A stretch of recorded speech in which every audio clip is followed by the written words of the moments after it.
Hello everyone, today is 9th of August, now it's about 3 o'clock, middle of the day by Moscow time.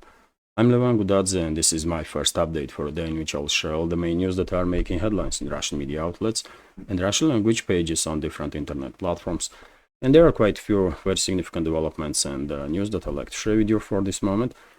And I will start with the Kursk region, which is under invasion of Ukrainian armed forces and their mercenaries, foreign mercenaries, for a fourth day now. And if on initial stages Kiev regime's forces managed to establish control over the number of settlements and advance deep inside the Kursk region for about 15 kilometers, some may argue 20 kilometers. At this point, we are receiving reports that advances of Kiev regime forces have been stopped in this area. Russian Defense Ministry is redeploying reserves in this direction. Unfortunately, during this redeployment, one column ended up under fire of the enemy and suffered significant casualties, but enough reserves being deployed in this direction to stop further advances of invading force. Some military experts are arguing that Kiev regime's forces stop advances because until now they were operating under cover of long-range artillery, and they are bringing in now artillery into occupied parts of Kursk region to continue their advances. There may be some logic behind this argument because it is factual that Kiev regime is bringing into Kursk region artillery systems, and for example, Polish-made Krab self-prepared howitzer was destroyed not far away from settlement of Yuzhny. It was a geolocated area where this Krab was destroyed, I believe with the Lancet drone. So yes, it is factual that Kiev regime is bringing in artillery, but in my personal opinion, this invading force just ran out of steam. And that's why, according to some reports, general staff of Ukraine's armed forces are deploying in direction of Kursk region more brigades from strategical reserves, and at some point I would not be surprised at all if at some point we will see entire strategical reserve that Kiev regime had in this area. Probably many members of our community will agree with me that most likely this salient that was created by invading force becomes a huge trap for strategical reserves of Kiev regime, because it is obvious, by the way, I have no doubts even for a second that Russian troops will demilitarize all those brigades and destroy. It might take a week or maybe a little longer, but of course, eventually Russian troops will re-establish control over the border, and then I believe Russian side will start creating a buffer zone in the Sumy region, or maybe we will see some decisive operations to liberate entire Sumy region from Western occupying regime. It is also a possibility, but for now, what is known is that advances of Kiev regime troops in Kursk region have been stopped. Russian Defense Ministry shared with public information that during the previous 24 hours, this invading force of Kiev regime lost about 280 military personnel and 27 pieces of different military equipment, including artillery systems, by the way. For example, M777, US-made M777 howitzer was destroyed, and also Polish-made Krab self-prepared artillery gun. Overall, since the beginning of invasion, the Kiev regime suffered about 1,000.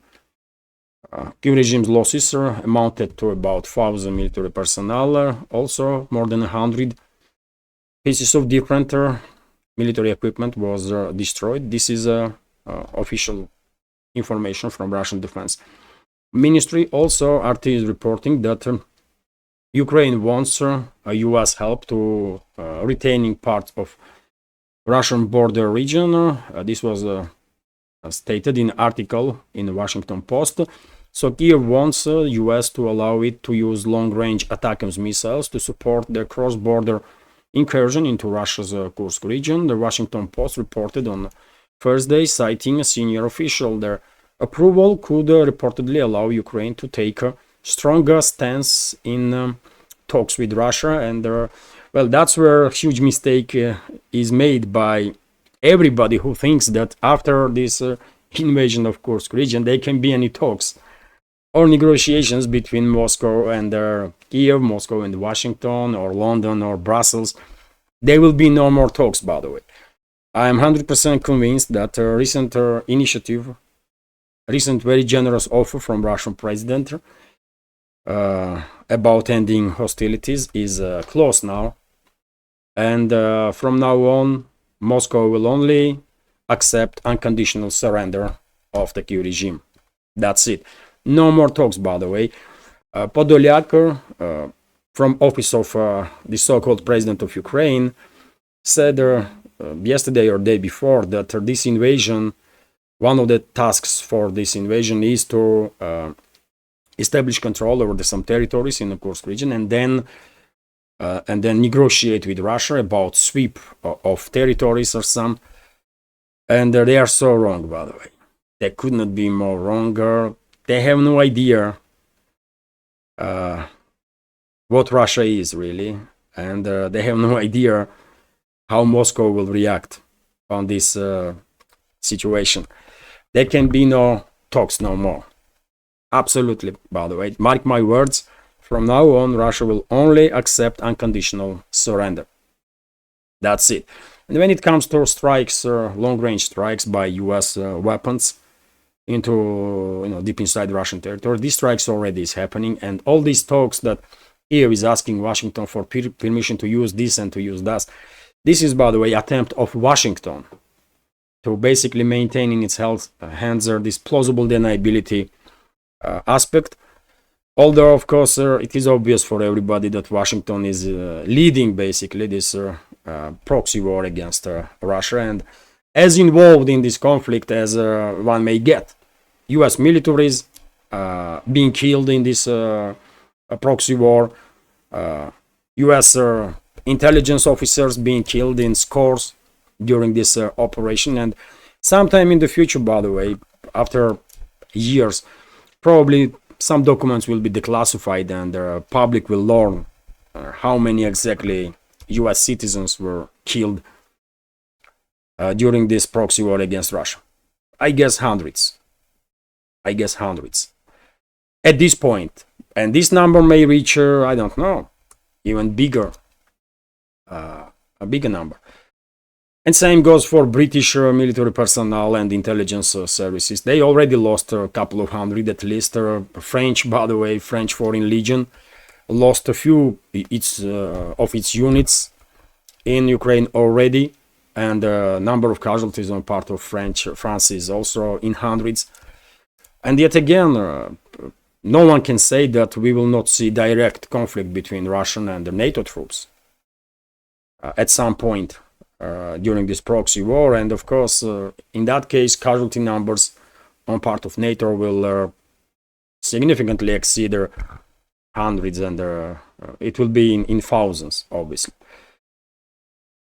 Anyways, let's continue.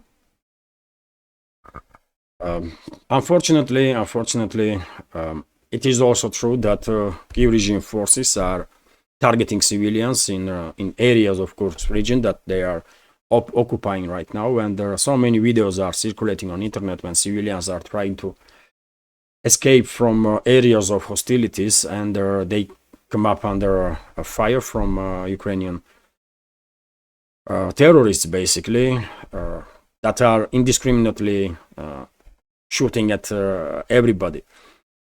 And at this point, no one really knows number of casualties among civilians, but if we take in account videos that we are seeing when there is cars, destroyed cars with civilians on roads, for example, this video, by the way, You can see, isn't it, there are cars left on the road, and who knows with this how many civilians been already killed by Ukrainian terrorists in the Kursk region. We will find out, but I'm afraid number is going to be very high. TASS news agency is reporting that, well, authorities in the Kursk region stated that there is no evacuation declared. Kiev regime is conducting not just invasion but also PSYOP, and they are calling residents of Kursk region as if they are representative of local authorities, and they're ordering basically to people to evacuate, and it causes some disturbances in the region. But local officials made statements that this is all Ukrainian PSYOP.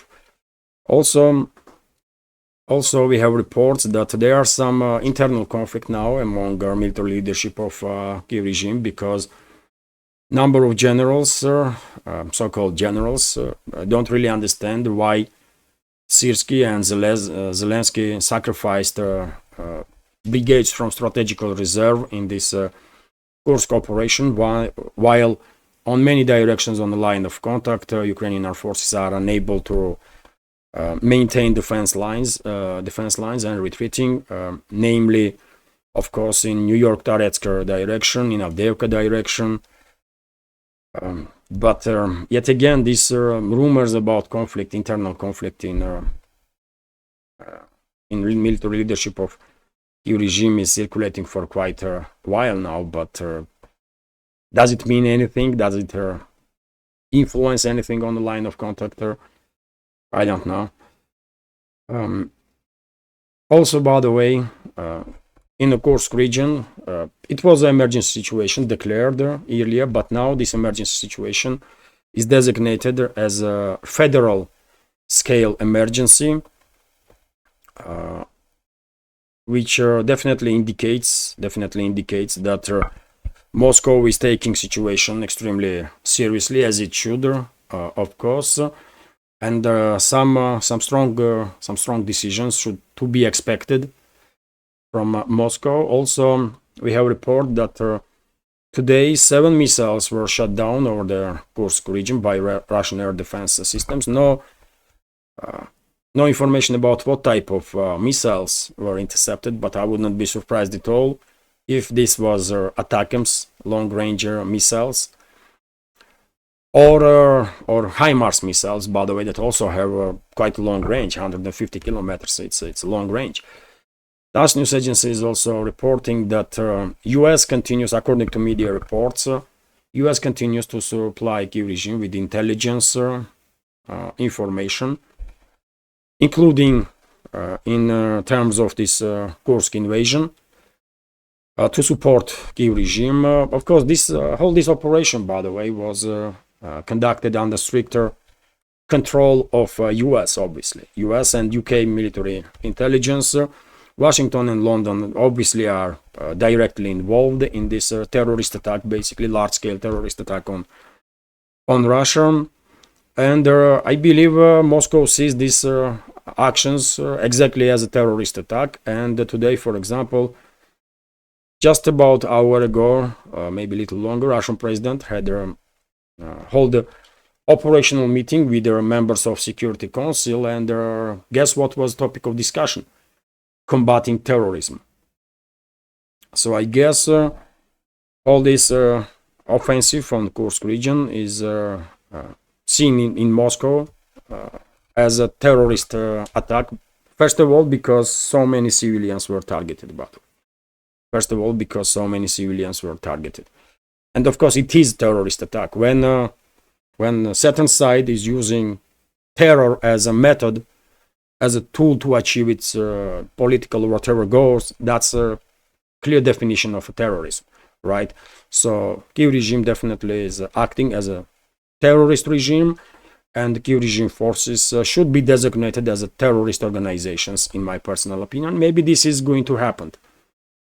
We will find out soon. And of course, it might have a big impact, by the way, because if, for example, members of armed forces of Ukraine are combatants and they have certain rights, according to Geneva Convention, members of terrorist organizations have no rights at all.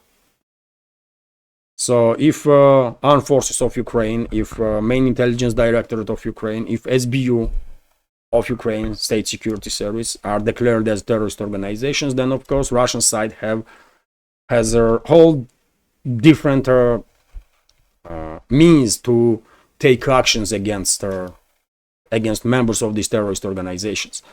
So let's see what will happen in upcoming days. But I would not be surprised if Moscow will designate certain so-called state institutions of Ukraine as terrorist organizations.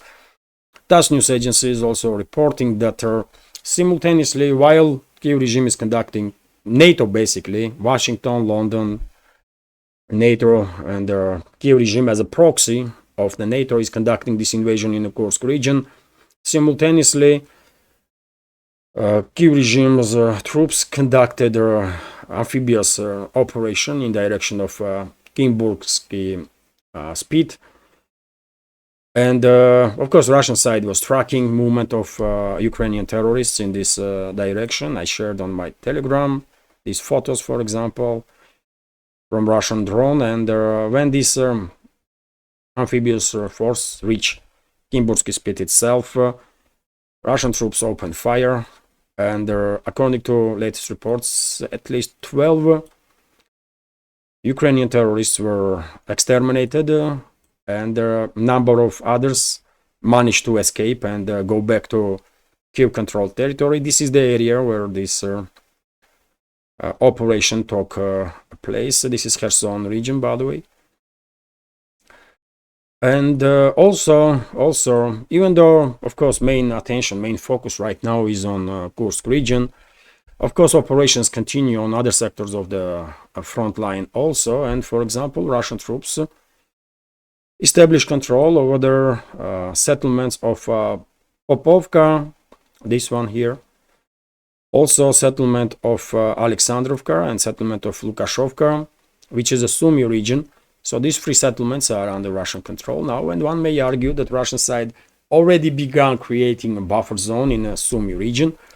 Maybe that's the case. We will see if Russian troops further advance in that direction, and also Russian troops establish control over the Sotnitsky Kazachok settlement in the Kharkov region. I see some reports that these settlements were in a gray zone, so-called gray zone, and therefore this advance of Russian troops may not be beginning of their some larger scale operation.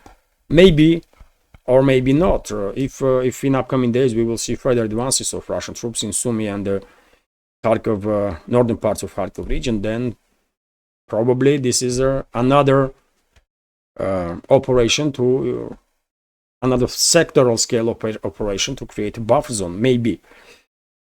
Also, by the way, we have reports. We have reports that personnel of Kyiv regime was targeted in Poltava region as a with long-range precise missile strikes.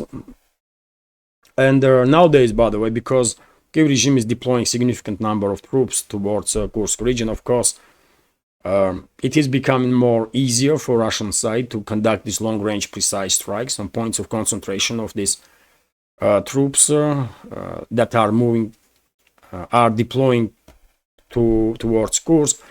And on daily basis, we are receiving information about this type of strikes when huge concentration of Kyiv regime troops being targeted. And also, by the way, I should mention that according to some reports in Kharkov region, Russian armed forces conducted a strike on a command and control center of Kyiv regime, where during the which at least three Ukrainian generals were neutralized, and a number of other high-ranking officials. We also have RIA Novosti's report that F-16s were spotted in Kherson region first time. Although, by the way, I saw picture of alleged F-16 and it looked like MiG-29 to me. So I'm not quite sure that the Kiev regime began deploying F-16s to the line of contact on any direction, including a Kherson direction. Maybe that was a MiG-29 that lost orientation or something and went too close to line of contact. That pilot was lucky that Russian air defense systems did not intercept that plane. But maybe it was F-16, who knows, because by picture it looked like a MiG-29. Angle was such that, I mean, it clearly looked like MiG-29, but who knows, maybe F-16s also are now flying close to line of contact. Maybe. And dear friends, before I continue, let me notice if I made that this small media project of mine with several channels on YouTube, Rumble, and Telegram are completely subscriber funded, and I will be immensely grateful if you will consider also to support my work and this project with donation through PayPal or Boosty, or by subscribing to my Patreon and Boosty pages by becoming a Patreon of this project. I remind you that a subscription on my Patreon, monthly subscription, starts from $5. So all the links are under this video in the description box and in the pinned comment. And dear friends, time to time I see comments in the comment section that some members of our community want to support, but they are afraid to donate to send money in Russia. Let me tell you, dear friends, that my PayPal is basically Magda's PayPal of our moderator. She's helping me with this, so if you will donate through PayPal, first of all, you are sending money on the platform. You are not sending money into country. It's a platform. And the same can be said not just about PayPal, but Patreon, Boosted. This is our platforms, by the way. This is not the countries. But when it comes to Patreon, for example, when I withdraw funds, I use PayPal. That was created by Magda in Georgia, by the way, to support my work. And then Magda is sending this money to me. So therefore, if you are afraid to support Russian channel in general, that's a whole different story. I mean, we are all different, and I can understand that some people may afraid to support a channel that is located in Russia. But when it comes to money transactions, you are not sending money into Russia. You cannot. Russian banks are no longer in SWIFT, and even if you want to, you cannot send money to Russia through banks. It's just not possible. So just a little clarification here that I mean, there is no need to afraid, and after all, I'm not under sanctions personally, right? So nothing is wrong if you want to support me. So it's not, there is no danger there. But yet again, I can understand if some people are afraid to support channel that is based in Russia. I don't know. But in any ways, if you want to support and if you are not afraid, then all the links are on this video in the description box or in the pinned comment. It's not just PayPal, Boosty, or Patreon, but crypto. I have crypto wallet. You can support through it also. But anyways, enough talk about this very important topic for this project. But still, let's continue with some other news. And RIA Novosti is reporting that Russian Foreign Ministry is calling for Israel and Iran to de-escalate. Well, I said from very beginning of this latest round of escalation between Iran and Israel that probably friends of Iran will try through diplomatic means to de-escalate situation, and will recommend Iran probably to maintain restraint in and not to allow Western ruling class basically to provoke a regional war.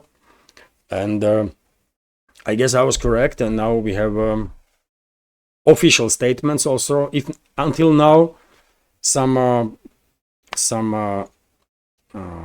backdoor means of communication were used. And not just that, after all, Shoigu visited Iran just a few days ago, right?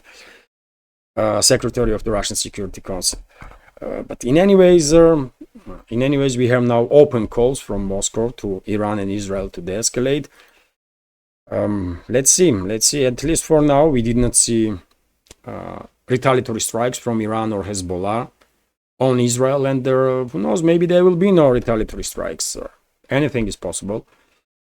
RT is also reporting that US is spying on Tulsi Gabbard, according to a whistleblower, and Tulsi Gabbard is, of course, former Democrat lawmaker. Although she left the Democratic Party, she was a presidential hopeful at some point.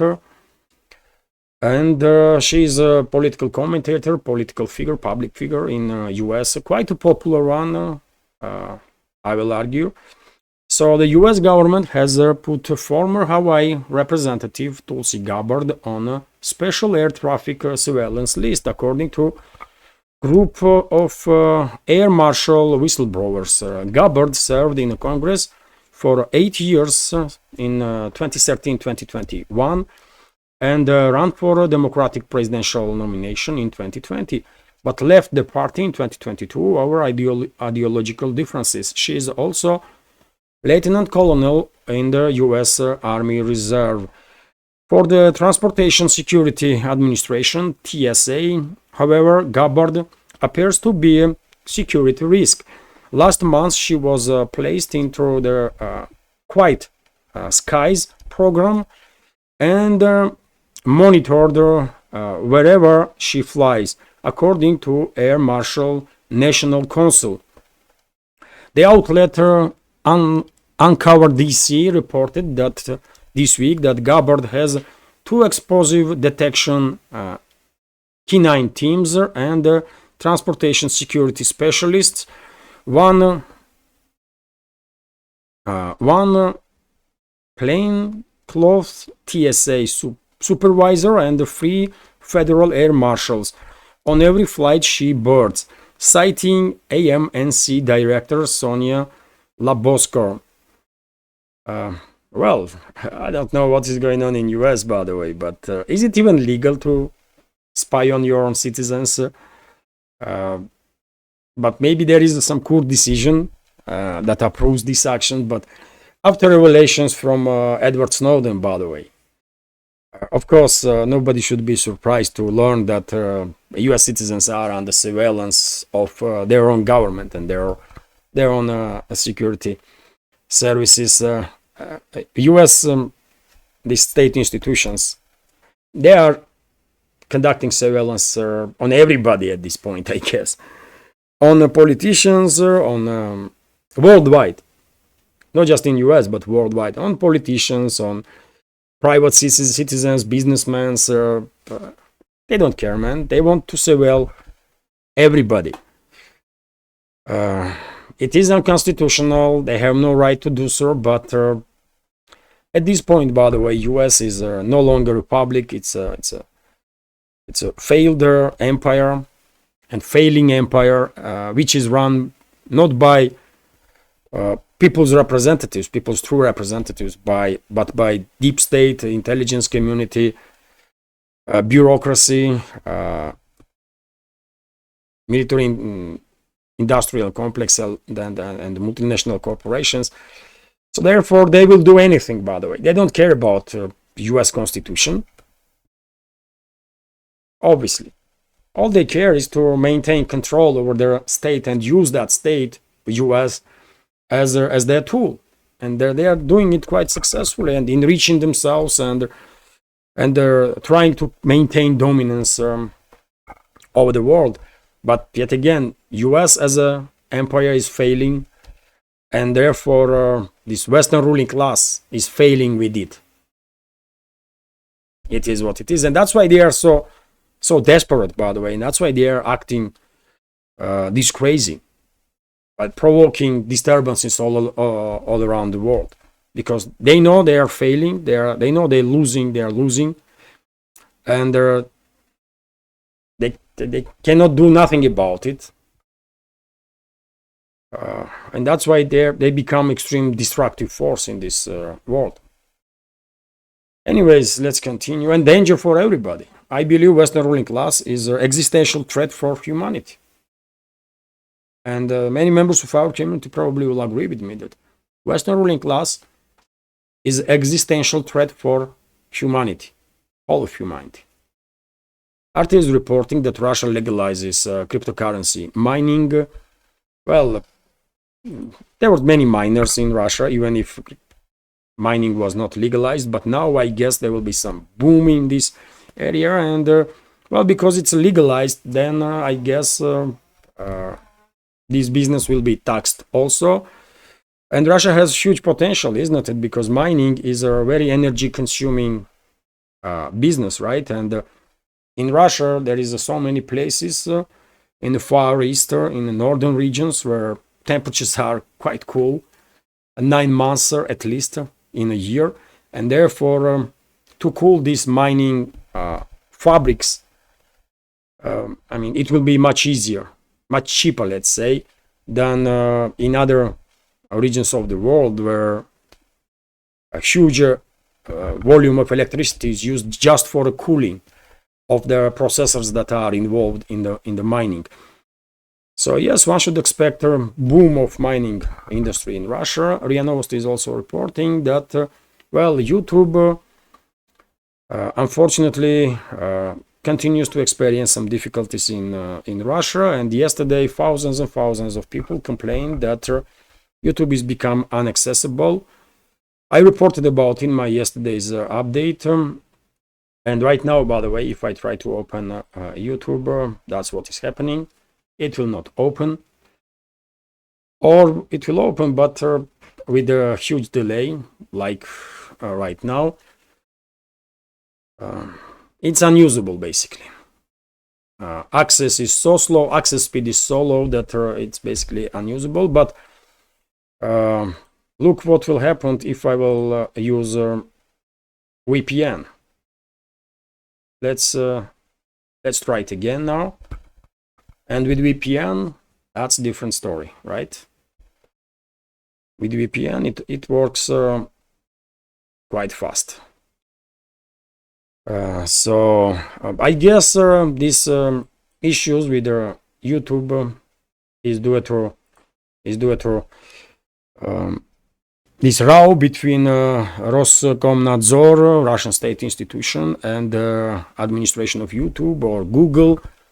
Russian side wants hundreds of Russian channels of Russian citizens or Russian companies to be unblocked on YouTube. I don't think YouTube will agree on that. Probably they don't care if YouTube will operate in Russia or not. And therefore, I guess it's a decision of Roskomnadzor to slow down access to YouTube. I'm not really understand what, if Roskomnadzor is involved, I don't really understand what they want to achieve with this, because everybody can use VPN, right? Yes, I mean, but it is what it is, man. It is what it is. If you are planning to travel to Russia, make sure that you have a VPN on your phone, on your gadgets, to access YouTube, for example, or Rumble for that matter. Rumble is also blocked in Russia, and the only way you can access by VPN. And that's what I do. And dear friends, just in case something will happen with access to YouTube, to make sure that we are in touch, please consider to subscribe to my Rumble channel, because even if I will not be able to access YouTube, I will continue my work on Rumble, on Telegram. I want to become more active on Twitter X also. So if you can, please subscribe.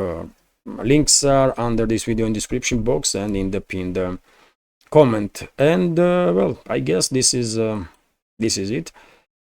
Let's hope somehow Rostelecom and YouTube will manage to find the coming round and YouTube will start to work normally again, but who knows, man? Who knows? We are living in very, very strange times, and I guess this is it for now. Relatively short update, but hopefully you will find it informative and interesting, useful.